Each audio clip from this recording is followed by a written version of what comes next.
The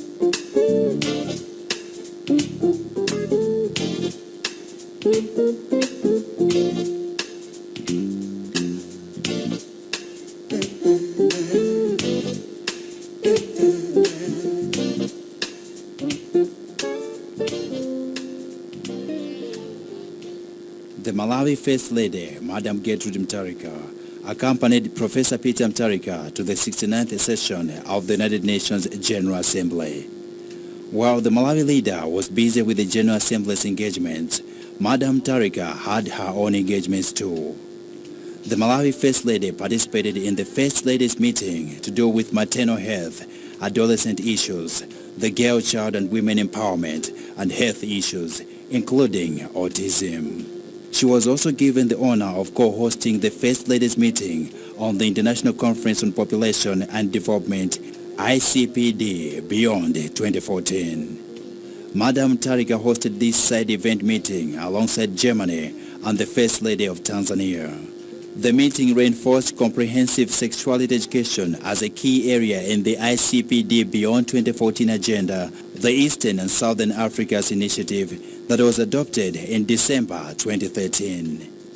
This way, young people will be educated and equipped with information about their bodies, sexual health behavior, reproductive health rights, so as to make informed and healthier choices. Madam Mutharika's take is that of involving the youth themselves fully in discussing issues of early pregnancies, marriages, abortion, and HIV infection.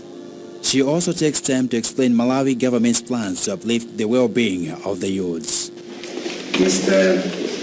Molan, Federal Minister for Economic Cooperation and Development in Germany, Your Excellency, Madam Kikwete, First Lady from Tanzania, representatives of the United Nations, family and other development partners, civil society, members present here, ladies and gentlemen.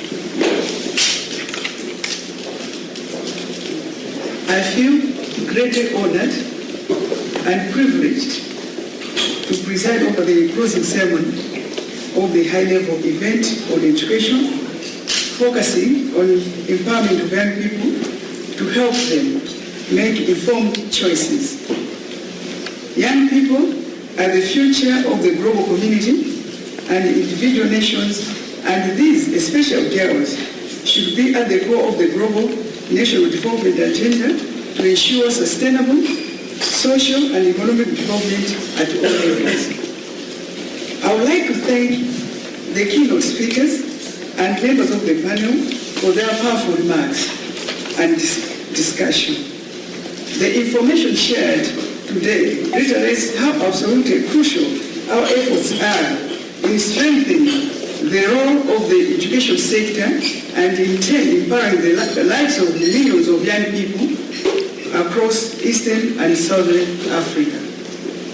I wish to quote what the concept note of today's event has stated, that the conference in Cairo was a milestone in the history of progression and development and women's rights. At the conference, the world agreed that population is not just about counting people, but about making sure that every person counts. To show commitment, a total of 179 governments signed up to the ICPD program of action, which recognizes the importance of respecting young people's rights, self-determination, and responsibilities in decisions around their sexual and reproductive health. My reference to the concept note is to draw our attention to the commitments and ask ourselves if we have delivered on the adolescents' expectations.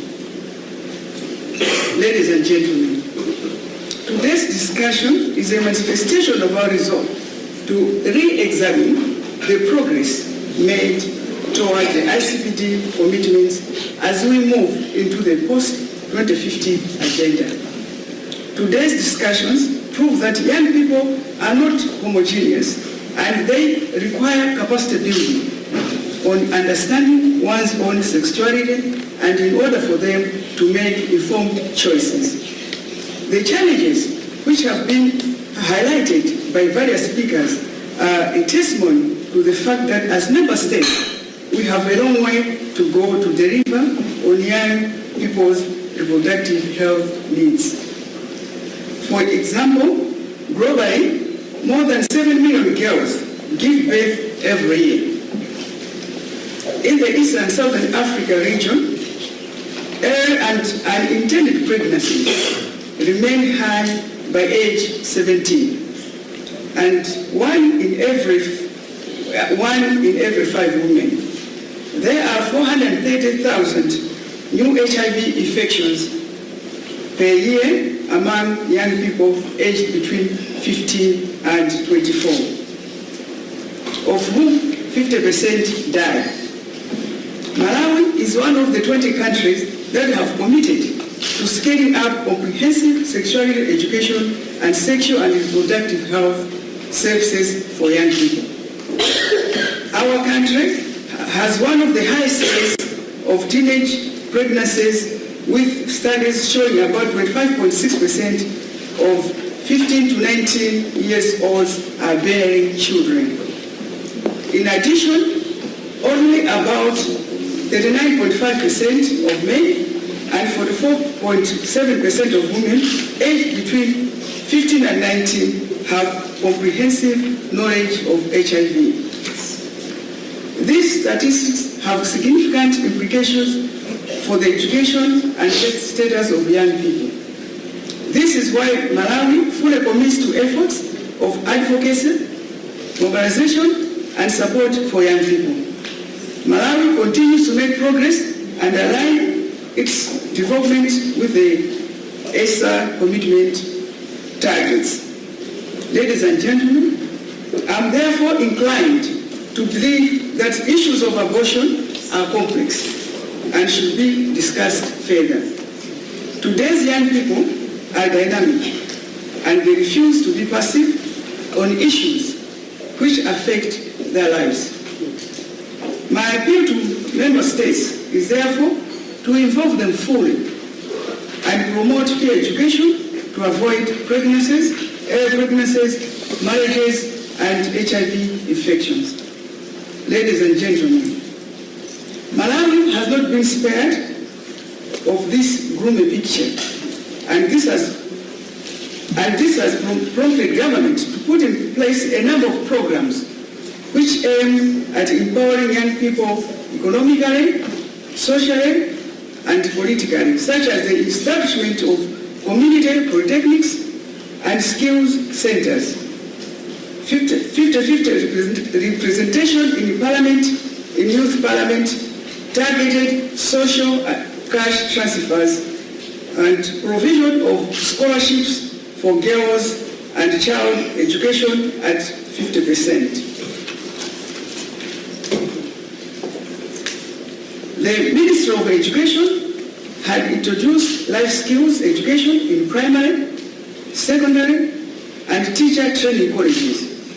This contains related subjects to HIV and AIDS and sexual reproductive health. In addition, the ministry has organized professional development activities for teachers to competently handle life skills education. Most recently, the President of Malawi signed a commitment to eliminate child marriages and sexual violence across the country.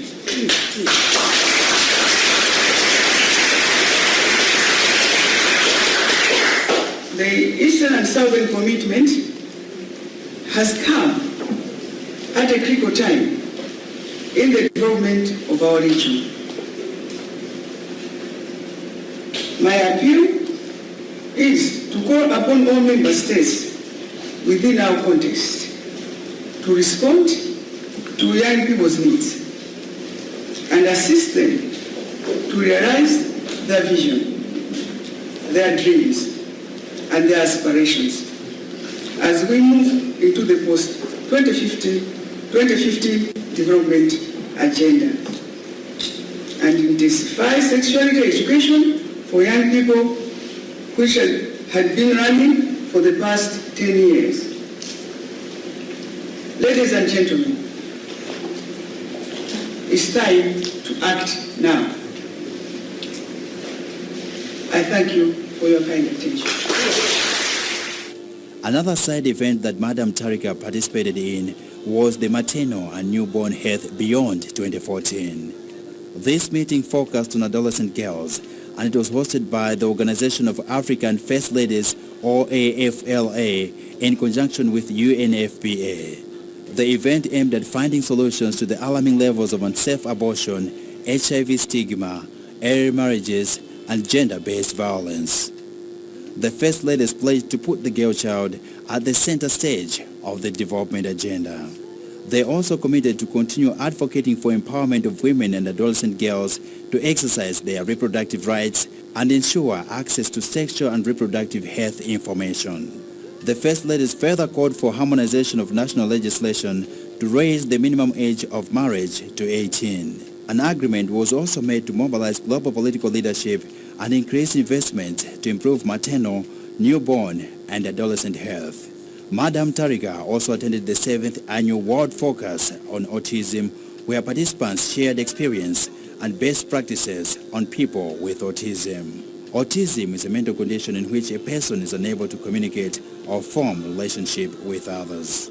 The forum brought together different foundations and personalities across the globe, working with people with autism, whether in research, rehabilitation, and speech therapy. The participants agreed that autism was now a priority health issue requiring huge investments, and that resources need to be available to those less privileged in need of rehabilitation. Participants also called for more awareness campaign in Africa and other developing countries, diagnosis and rehabilitation institutions, trained medical staff, teachers and caregivers. There was also a call for suitable facilities, education and training for autistic people to make them independent individuals.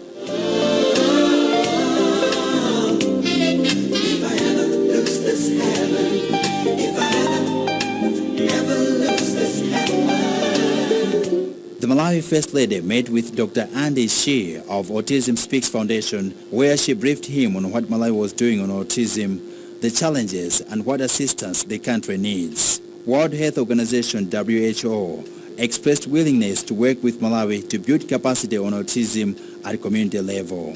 Madam Mutharika also had a meeting with Ms. O'Brien Sido, Executive Director of Age Africa. Age Africa is an organization working in Malawi advancing girl-child education in a number of districts. It provides scholarships to 150 girls in the country, and the number is expected to double this academic year. The First Lady thanked Age Africa for the good job and urged them to consider reaching out to girls in all the districts in the country. Minister of Gender, Children, Disability and Social Welfare, Patricia Kaliati, was also part of the delegation to New York, and she had her sentiments too. In fact, we were meeting with Dr. Ande, the specialist in autism. Some of us, we might not know what autism is all about. It is a communication problem. It also impair difficulties where a child or a parent or a human being is having problems in associating. It's a psychosocial problem. Is not having friends to chat with. That's in disorder where this child or where this person is just hitting on the ground himself without even having the wound, but also continuously doing that as long as the problem is there. Even if he cannot even stop doing it, even if he's feeling pain. So if there are people who've identified a person that is able to be indoor the whole day, even chatting or being closer to playing around with a cup without even having a reason of that, that's a social cycle problem with education of our children. It comes to, openly to people from age 1 to 3 years, where we can tell that maybe this child is suffering from autism. So he has pledged that he's going to assist us in the presence of our First Lady, Her Excellency Madam Mutharika, and he will be following up our First Mother, and as a parent who is also having a passion of our children in Malawi. And we will be, as a ministry, will be also following up, see what UNICEF and World Health Organization, and him as a specialist, Dr.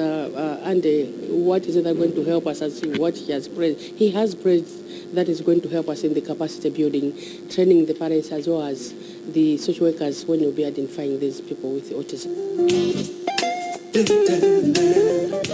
On On the whole, the Malawi First Lady's side event engagements in New York during the 69th UN General Assembly was very fruitful as she advanced Malawi government's drive for women empowerment, sexual reproductive health, maternal and child health. Indeed, I've attended several meetings since I came here.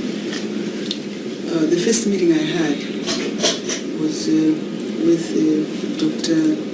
Andy Shin. This person came from Autism Speaks organization. Autism is a type of disorder which affects the communication system and the social system of especially children. So he just came to apprise me of what happens because they organized a meeting which they wanted me to attend. So we informed him that indeed autism, we have it in Malawi, and maybe the problem people don't know about it. So there's need for awareness campaign of this autism, and that we have only a few institutions that are dealing with autism. So he assured us that he will work with the organization, his organization will work with the Ministry of Gender and Education to see how they can come and assist us in Malawi. The second meeting I had was with Mr. Reinhardt. They have an organization called Delivering Hope. This family is currently working in Malawi, Shell. They wanted to partner with BIM because they are assisting in the promotion of health. So they thought their mission and BIM's mission is not far from each other, because BIM's mission is to see a cleaner and healthier Malawi. So they would want to partner with BIM. They have assured us that they are planning to come with an aircraft in Malawi plane to be delivering medical supplies to orphans and vulnerable people. The other meeting I had, anyway, I just joined the president when he was meeting the people in diaspora, where he shared his vision here at this hotel. Another meeting, it was on 22nd September, where the organization called High Level Group had a meeting. I'm a member of that meeting from Eastern and Southern Africa. At this meeting, we were just discussing about the adolescents and sexual reproductive health. So that was about this meeting, to empower the youth to make healthier choices beyond 2015. The same day, I joined my fellow First Ladies at the UN offices, UN headquarters, where there was another meeting. It was about newborn health and maternal health, but it was focusing much on adolescents, girls. We were discussing to say, the girls are victimized, they're raped, and they're forced into early marriages.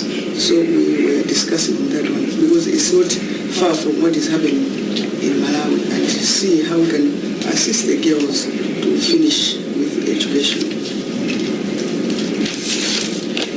The sixth meeting I had was organized by the UN, but it's called OAFRA, Organization of African First Ladies.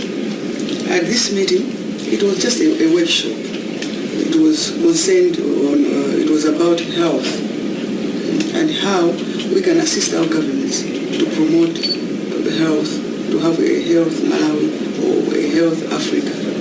And that was about this meeting. On the same day, I attended another function. This function, it was called Fashion for Development. I never thought to relate fashion with development. But after attending this meeting, I said, indeed, fashion can be related to development. Because you may agree with me that the first thing you did in the morning was to check or to see or to decide which shade to put on, which shoes will match with whatever you are putting on.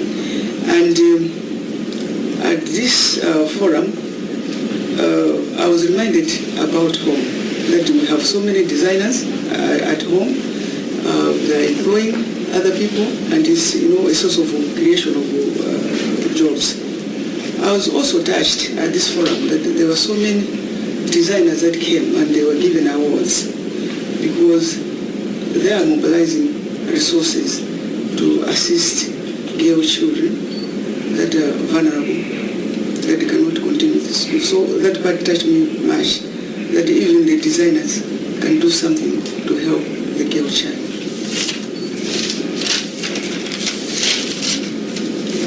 On 24th September, I attended the president to go to the UN, where there was a welcome reception and the opening of the UN General Assembly by President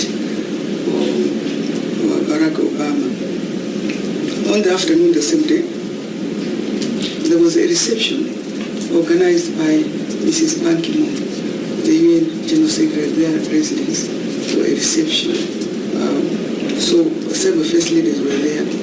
It was just to encourage us that we just have to assist our husbands, the presidents, because they are busy, and we just have to make sure we assist them and take part in whatever we can to promote the agenda in our countries. On the 25th September, I went to a meeting organized by Autism Speaks. On the same day, there was another meeting on global action on women and girls. But I chose to attend the Autism Speaks because, as I said earlier on, it's not much known in Malawi, this autism, and maybe it's known only to those families that are concerned. But Malawi, in general, I think this problem we don't know much about. So I wanted to have more knowledge about it, and if I go home, I'll be sharing on autism.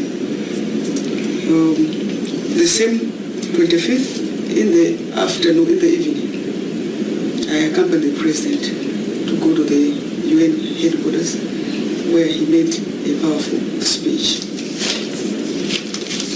I think I did attend several meetings, but I just wanted to highlight a few.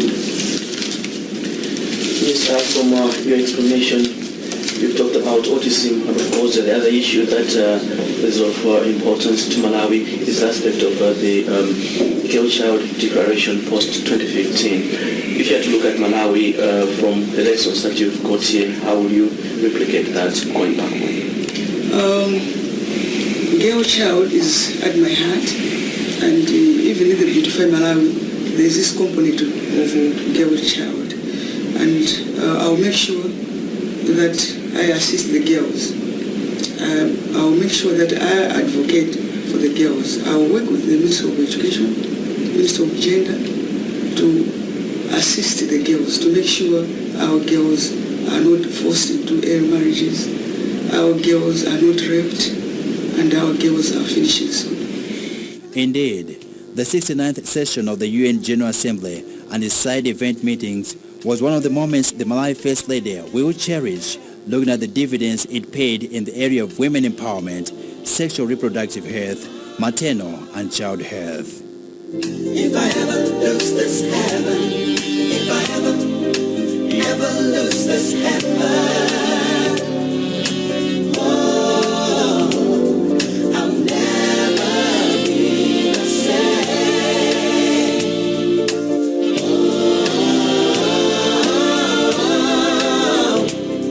if I ever lose this heaven, if I ever lose this heaven.